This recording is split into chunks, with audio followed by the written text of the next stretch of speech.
حاصل پور سے خبر شامل کریں گے۔ رانا محمد سعید کی رپورٹ کے مطابق حاصل پور پاکستان مرکزی مسلم لیگ کی طرف سے پہلا ممبرشپ کیمپ لگا کر نوجوانوں کو رکنیت دی گئی۔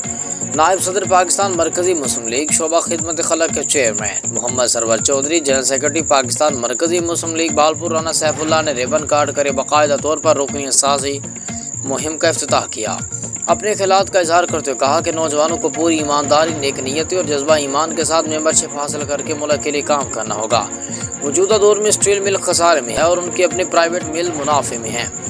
بدنیتی کے سیاستدان اپنے مفاد کے لیے کام کر رہے ہیں، لیکن پاکستان مرکزی مسلم لیگ کا منشور عوامی خدمت ہے۔ اور مزید کہا کہ حاصل پور میں فوجی ارشد جٹ جو پاکستان مرکزی مسلم لیگ کے جنرل سیکرٹری کے فرائض بہترین انداز میں ادا کر رہے ہیں، ساتھ ہی ساتھ زاہد محمود سیٹھی اور دیگر ٹیم ممبران کی خدمات کو بھی سراہا۔